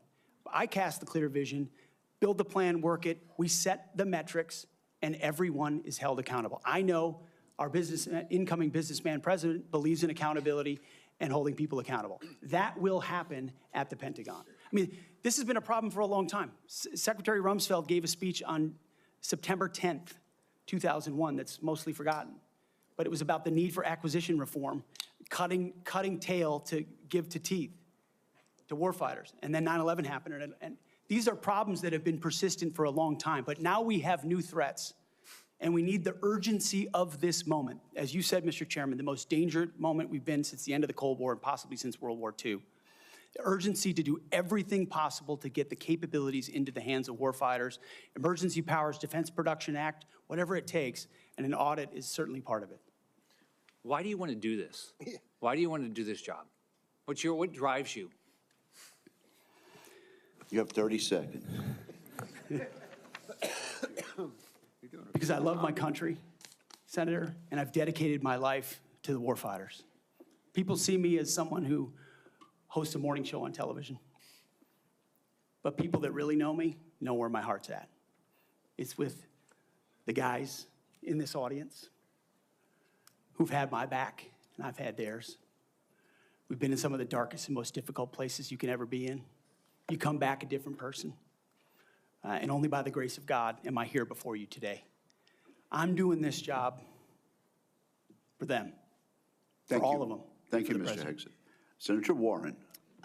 Thank you, Mr. Chairman. And Mr. Hegseth, thank you. Thank you for your service. So if you're confirmed as Secretary of Defense, you will oversee our military, including about 250,000 women who currently serve on active duty in the Army, the Navy, the Air Force, the Space Forces, and the Marines. And I have serious concerns that your behavior toward women disqualifies you from serving in this role. Now, I've been trying to get answers from you for quite some time on this. You haven't wanted to meet or to answer any of my questions, so we'll just have to do it here and dive in. I want to pick up on some of the questions asked by Senators Shaheen and Gillibrand and Hirono, and I just want to make sure we have a list of some of the facts that I think are undisputed. I'm not going to talk about anonymous sources. I'm just going to quote you directly. We've got the video. We've got it in print. So going back to January 2013, you told a Fox News interviewer that women in the military simply couldn't measure up to men in the military, saying that allowing women to serve in combat roles would force the military to lower the bar. You picked up on that same theme in 2015, making remarks on Fox News, referring to women in combat as, quote, it would erode standards. June 2024, you said on Ben Shapiro's podcast, quote, women shouldn't be in combat at all. And then, of course, we've talked about it in 2024. You published a book, and you say on page 26 of your book, we need moms, but not in the military, especially in combat units. Page 48 of your book, you claim that women should not be in combat roles because men are distracted by women. And then 10 weeks ago, you appeared on the Sean Ryan show and said, I'm straight up just saying we should not have women in combat roles. Now, I presume you recall making all these statements? Senator, I'm not familiar with the article you're pointing to in 2013, but it underscores my argument completely, because in that 2013 argument, I was talking about standards. No, standards are what it's always been about, let's not Senator. have this same fight again. Always been about Senate I've quoted standards. you directly. We've got the video. We're happy to show it. But I want to be clear here. For 12 years, you were quite open about your views, and your views were consistently the same. Women are inferior soldiers, sailors, Marines, airmen, and guardians. And in case anyone missed the point, and these are your words from 10 weeks ago, women absolutely straight up should not be permitted to serve in combat. And I notice on each of these quotes, those are said without qualification. It's not by how much you can lift or how fast you can run. They don't belong in combat, period, or your words, straight up. And then on November 9th, 2024, just 32 days after your last public comment saying that women absolutely should not be in combat, you declared that, quote, some of our greatest warriors are women, and you support having them serve in combat. Now, that is a very, very big about face in a very, very short period of time. So help me understand, Mr. Hegseth, what extraordinary event happened in that 32-day period that made you change the core values you had expressed for the preceding 12 years? Senator, again, I very much appreciate you bringing up my comments from 2013 because for me, this issue has always been about standards. And unfortunately, because of some of the people that have been in political power for the last 4 years, priorities other than standards, lethality, and meritocracy have driven decision-making. I'm quoting you from the podcast. Women shouldn't be in combat at all. Where is the reference to standards? That they should be there if they can carry, if they can run? I don't see that at all, Mr. Hegseth. What I see is that there's a 32-day period in which you suddenly have another description about your views of women in the military. And I just want to know, what changed in the 32 days that the song you sang is not the song you come in here today to sing? Senator, the concerns I have and the concerns that many have had, especially in ground combat units, is that in pursuit of certain percentages or quotas, standards have been changed. And that makes the combat more difficult for everybody involved. Let me make a suggestion about what happened in that 32 days. You got a nomination from President Trump. Now, I've heard of deathbed conversions, but this is the first time I've heard of a nomination conversion. And I hope you understand that many women serving in the military right now might think that if you can convert so rapidly your long-held and aggressively pursued views in just 32 days, that 32 days after you get confirmed, maybe you'll just reverse those views and go back to the old guy who said straight up, women do not belong in combat. Now, Mr. Hegseth, you have written that after they retire, generals should be banned from working for the defense industry for 10 years. You and I agree on the corrosive effects of the revolving door between the Pentagon and defense contractors. It's something I would have liked to talk with you about if you'd come and been willing to visit with me. But the question I have for you on this is, will you put your money where your mouth is and agree that when you leave this job, you will not work for the defense industry for 10 years?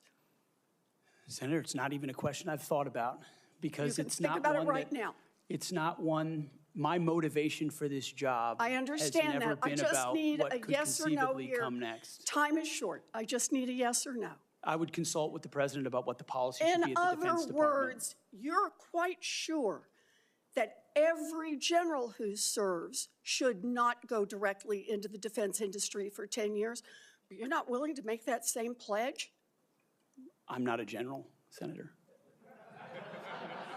You'll be the one, let us just be clear, in charge of the generals.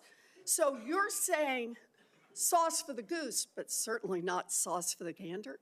I would want to see what the policy of the president Oh, is. I'll bet you would. Thank you, Senator Warren. Senator Tuberville. Thank you, Mr. Chairman, and thanks for your hard work and your committee's hard work, Mr. Chairman. This has gone well. I'd like to submit this letter, topic Conduct at Vets for Freedom for Hegseth. I'd like to submit that for the record, please. Without objection. General Hegseth, Mr. Hegseth, thanks for being here today and with your family. I know this is tough. That's what it's all about, though. You're a tough guy. Been here for a while. Never seen this many people that here for a support of a nominee. That's impressive. I met with a lot of them yesterday, and they are very passionate. So thank you for willing to take this on, and congratulations on your nomination. I'm worried about recruiting. I mean, we can look at everything out there and talk about all these things, these narratives, but at the end of the day, I came from a team sport where the players actually won the games. And that's what's going to happen here. You're not going to win the game. Now, you're going to set the precedent. You're going to get the blame or the credit, but there's going to be people that's going to be under you that's going to set the precedent for the future of our country. Now, the war games that we play on our computers with our adversaries right now, For us, it don't look good because our military, we're in trouble. Our whole country's in trouble. Thank God President Trump got elected November the 5th. We couldn't kept down this same path. We could not, that could not happen. I met with a couple of generals this summer. Coach, we're spending more money on transgender restrooms than we are coverings for $100 million airplanes. That's not acceptable. We can't do that. That's not what this is about. Met with a couple of Navy SEALs not too long ago. They just got back from crawling around in the mud and the muck, overseas, unknown places. Couldn't tell you where they've been, carrying a weapon, obviously protecting us and our allies. And the first week they're back, what'd they do? They had to go through a week of DEI training. Both are now out. They give it up. It was embarrassing to them of what they had to do. We've lost all sight of what we're doing in our military, lost all sight. It starts with leadership, and it starts with recruiting. Well, when a young man used to, when I was growing up, if you couldn't afford to go to college, you had the opportunity to go to the military where you could learn a trade. You could learn, you could make a living for your family, and eventually possibly get an education. That was a good alternative. We've forgotten that.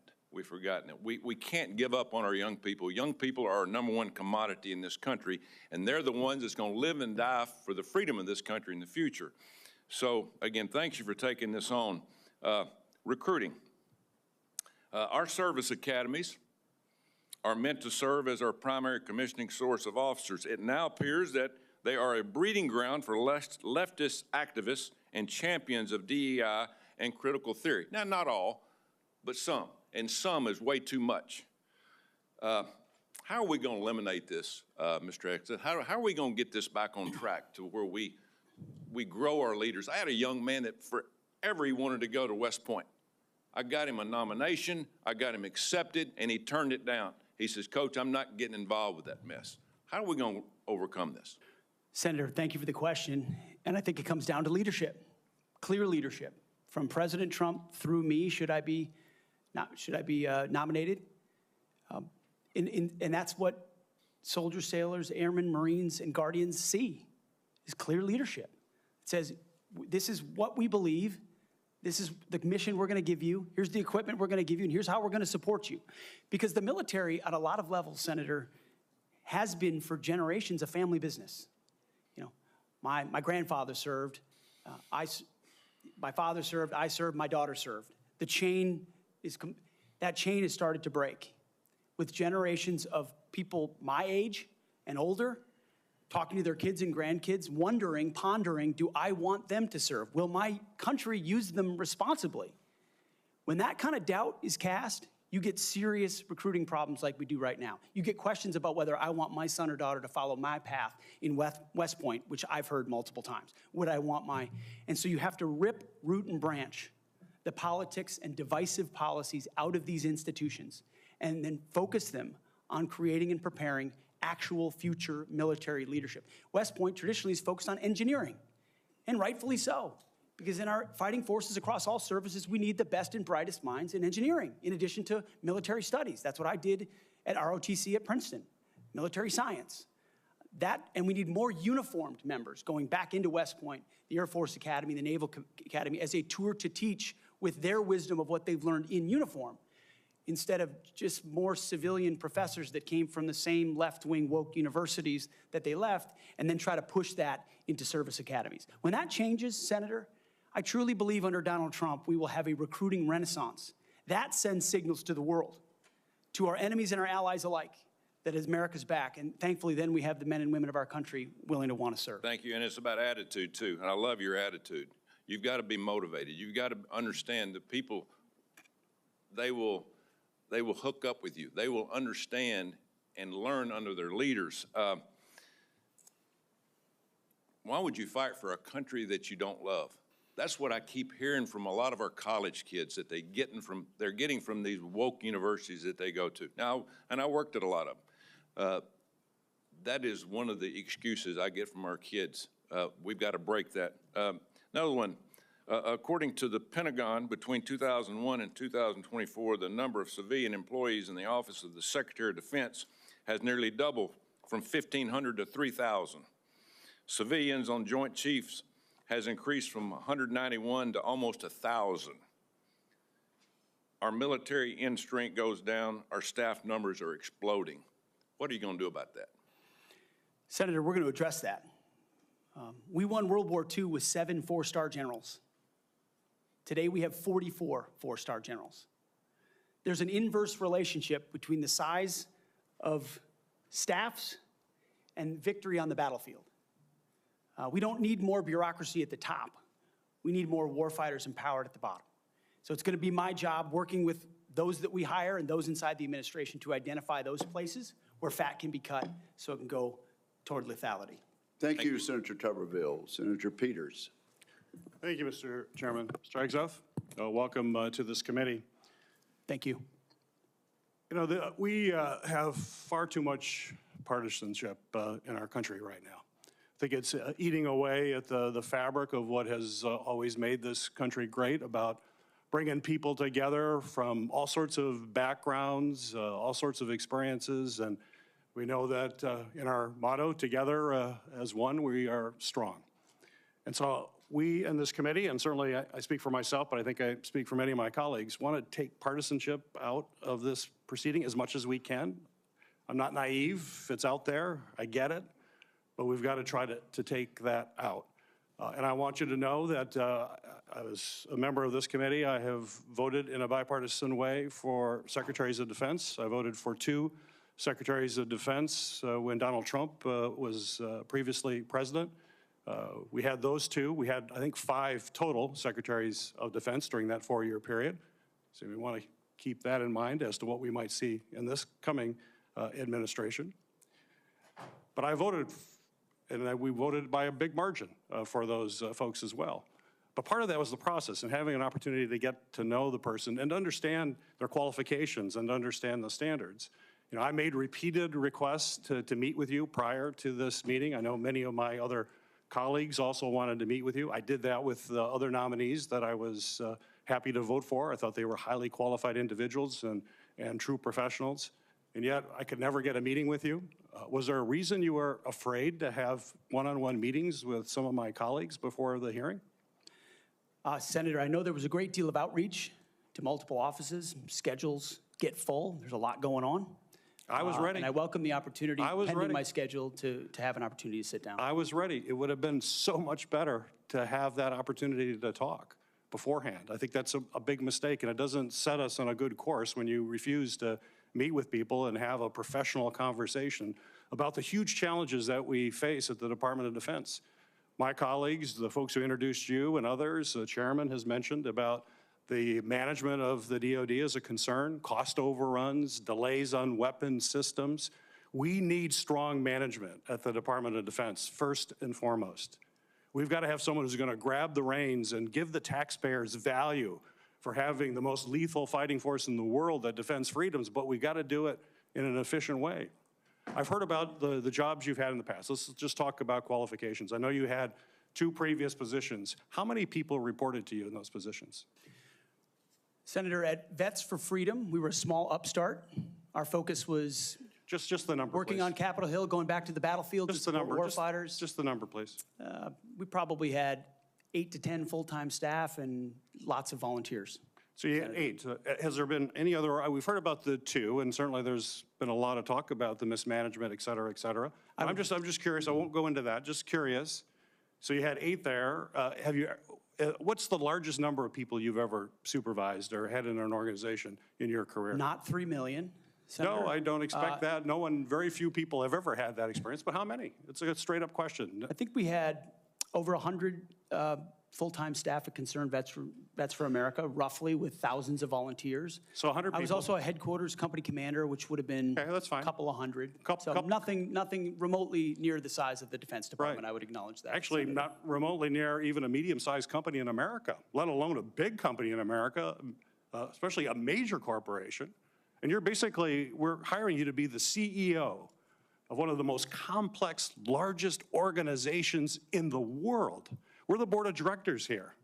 I don't know of any corporate board of directors that would hire a CEO for a major company if they came and said, you know, I supervised 100 people before. They'd ask you, well, what kind of experiences you had? We need innovation. Can you give me an experience or your actual experience of driving innovation in an organization? Give me an example of where you have done Oh, that. my goodness, Senator, absolutely. At Concerned Veterans for America, we created the Fixing Veterans Healthcare Task Force, a bipartisan task force that never been done before, to create policy, to drive policy change on Capitol Hill that organizations fought ferociously against. We got the VA Accountability Act passed and the Mission Act passed in a way that a nonprofit of our size, veterans organization, has never done. And that's testified in all the letters that we put forward to the committee, which are on the record. I have limited time. Thank you for that. Give me an example of where you've driven down cost. I've heard the examples that Senator Blumenthal gave. The cost was a real problem for you in your 50-person organization that you actually raised a lot less than what you actually spent. Did you drive costs down? If in a 50-person organization, let me tell you, we've got to drive costs down dramatically in an organization of 3 million people and hundreds of billions of dollars. You don't have that experience that you can talk about. To me, this is, or acquisition reform. Acquisition reform, you bring that up. Have you had experience in acquisition reform? I've written about and studied on acquisition reform. Have you for quite actually some done time. it? Because what we need in the hands of our warfighters better change because we're not doing it well right now. It better, and we need people who have experience actually doing that.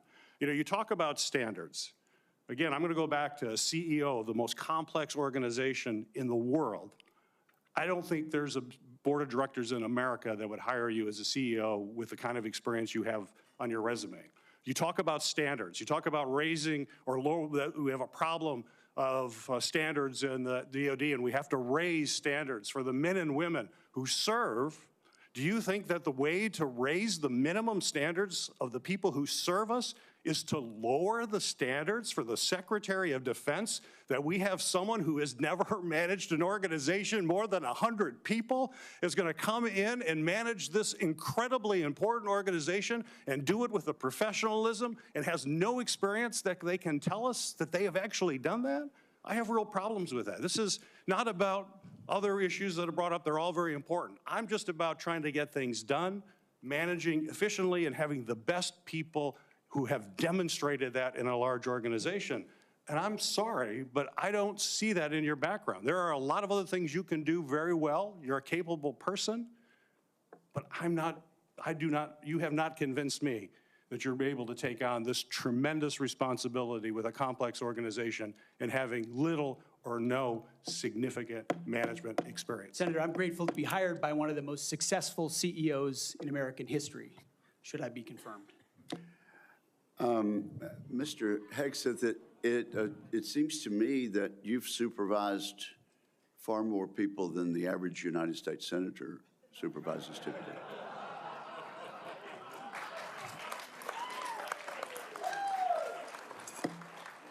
And except for former governors, Mr. Chairman. Senator Mullen, I understand you are yielding back your time and do not wish to ask questions. I was misinformed. Senator Mullen, okay. that's right. Caught me totally off guard there. I'd like to submit for the record signatures by 32 members of the House of Representatives who are veterans.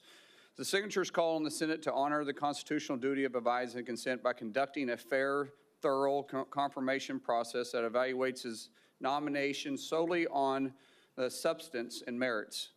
His distinguished military service, academic credentials, and a bold vision for revitalizing the national defense. I ask unanimous consent to enter into the record. Without objection. You know, there's a lot of talk going about, talking about qualifications and then about us hiring him if we are the board, but there's a lot of senators here I wouldn't have on my board because there is no qualifications except your age, and you got to be living in the state and you're a citizen of the United States to be a senator. Other than the fact we got to convince a lot of people to vote for us. And then when we start talking about qualifications, for if you're qualified for it, could the chairman tell me what the qualifications are for the Secretary of Defense?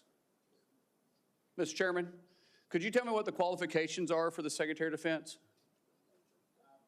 I'd be happy for I'll read it. for you to do Yeah, that. yeah. Let me read it for you, because I Googled I it. was getting some advice from I my understand second that. in command. Yeah, but I'm just making a point, because there's a lot about qualifications, and I think it's so hypocritical of senators, especially on the other side of the aisle, be talking about his qualifications, not being able to lead the secretary, or be the Secretary of Defense, and yet your qualifications aren't any better.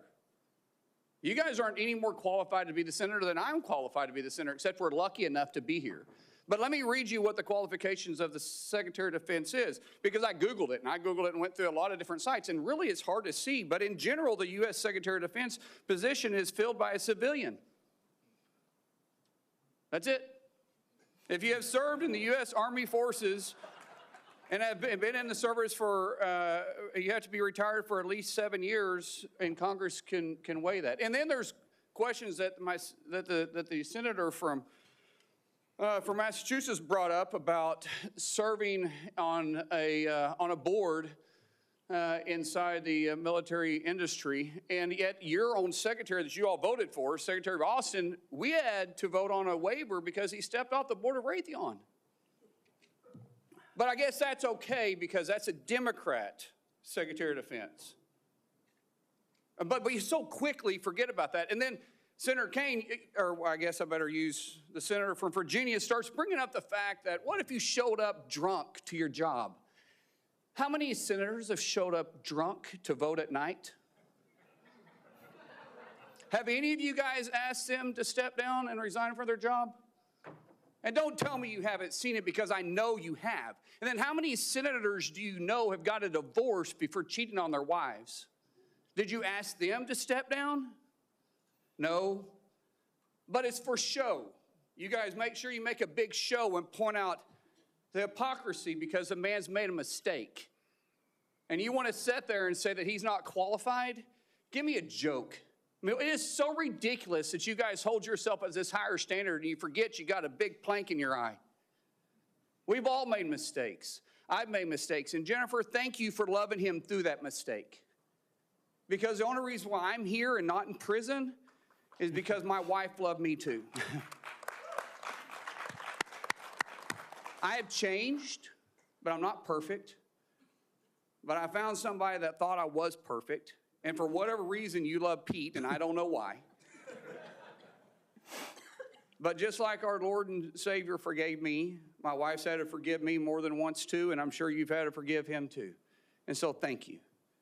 So before I go down this rabbit hole again, tell me something about your wife that you love. She's the smartest, most capable, loving, humble, honest person I've ever met. In addition to being incredibly beautiful. Don't forget about your kids. I'm supposed to talk about my kids? No, well, she's also the mother. Oh, an amazing mother. Yes. Of our blended family of 7 kids. Brother, I'm all pulling of you which as love long. her. I'm trying to help you here. You know, do you believe that you're going to be running the Secretary or the Department of Defense by yourself? Senator, absolutely not. Just as President Trump is assembling his cabinet, I look forward and already am in the process of building one of the best possible teams you can imagine, with decades and decades of experience outside of the Pentagon, driving innovation and excellence, and also inside the building, knowing how to make it happen. Yes, sir. So, in your organizations that you did have the privilege of running, did you have a board that you? In both organizations, we had a board, yes. Okay, and what did you do with that board? What kind of decisions did you make with them? Those boards provided oversight and insight into decision-making. They all have special, unique sets that maybe filled gaps that you're not the expertise in? Yes, sir. So do you believe you're capable of surrounding yourself with capable individuals that you're going to be able to run those same ideas by, and surround yourself with people that are smarter and better equipped in maybe areas that you don't necessarily carry those expertise with? Senator, the only reason I've had success in life, to include my wonderful wife, is because of people more capable around me and having the self-confidence to empower them and say, hey, run with the ball. run with the football, take it down the field. We'll do this together. I don't care who gets the credit. And in this case, that's how the Pentagon will be run. Let's end with this, Mr. Chairman, about the qualifications. You got a man who has literally put his butt on the line, who served 20 years in the service, multiple deployments, has heard the bullets crack over the top of his head, has been willing to go into combat, been willing to see friends die for this country. And he's willing to still put himself through this. His wife is willing to still stand beside him, knowing he wasn't perfect, knowing that all this was going to be brought up, and he's still willing to serve the country. What other qualifications does he need? That I yield back. Thank you, Senator Mullen. Senator Duckworth. And again, we really are going to strictly enforce the rule about no demonstrations or noise. The distinguished ranking member. Just a point of personal privilege to make a correction. The reason that General Austin required a waiver was not because of his participation in a corporate enterprise. It was because he did not have 7 years of interruption between his service and his appointment. Second point is that if any of us were appointed as Secretary of Defense, we would be subject to the same types of questions. And the case in point is Senator John Tower was nominated for Secretary of Defense. It was discovered by his colleagues that his behavior was not commensurate with the responsibilities despite his service, and he was voted down. Thank you. Thank you, Mr. Chairman. Senator Duckworth, you are recognized. Thank you, Mr. Chairman. And also, Secretary Mattis had to have this waiver as well. Mr. Hegseth, this hearing is about whether you are qualified to be Secretary of Defense, and one of the qualifications, to answer my colleague's question, is to actually win the votes of every member of this committee and to be confirmed by the United States Senate. And you need to convince us that you're worthy of that vote, because the people of the state of Illinois voted for me to be their senator so that I could cast that vote when it comes to picking who is going to be the next Secretary of Defense. This hearing now seems to be a hearing about whether or not women are qualified to serve in combat, and not about whether or not you are qualified to be Secretary of Defense. And let me just say that the American people need a SecDef who's ready to lead on day one. You are not that person. Our adversaries watch closely during times of transition, and any sense that the Department of Defense that keeps us safe is being steered by someone who's wholly unprepared for the job puts America at risk, and I am not willing to do that. With that in mind, Mr. Hegseth, I want you to try to explain to the American people, this committee, who have to vote for you, and to our troops who are deployed around the world, why you are qualified to lead the Department of Defense. We already know that you've only led the largest, a 200-person organization. We already know that you so badly mangled a budget that after you left, they had to bring in a forensic accountant to figure out what went wrong, and that the largest budget you ever managed was about $18 billion. You know, that is about 51,560 times lower than the Department of Defense budget of $825 billion. $16 million is 51,568 times smaller than the defense budget. Please describe to me, Mr. Hegseth, you talk about DOD passing an audit. Please describe to me a time or an organization when that you led underwent an audit, because you say you're going to hire smarter people than you to run this audit. I'm not asking you to be an accountant. I want you to be able to tell me what kind of guidance will be given to those employees, what will happen whether or not you pass that audit. Have you led an audit of any organization, yes or no? I don't want a long answer, yes or no. Have you led an audit of any organization of which you were in charge? Senator, in both of the organizations I ran, we were always completely fiscally responsible. Yes or no, did you lead an audit? And the way my leadership has been stated, did you lead an audit? Yes or no? Completely what are you afraid of? You can't answer this question. Yes or no, did you lead an audit? Do you not know this answer? Senator, every part of my leadership of these organizations has been misrepresented. I will take that as a no. What were the findings? So there were no findings because you've never led an audit. What guidance did you give the auditors? None, because you've never led an audit. Nobody expects you to be an accountant, Mr. Hegseth. What we expect is for you to understand the complexity of this Pentagon budget process that is absolutely necessary to outfit our warfighters. Look, The Secretary of Defense is required to make quick decisions every single day with high-level information that's being provided for them.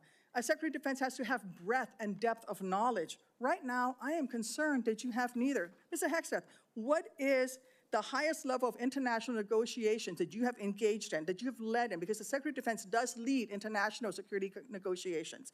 There are three main ones that the Secretary of Defense leads and signs. Can you name at least one of them?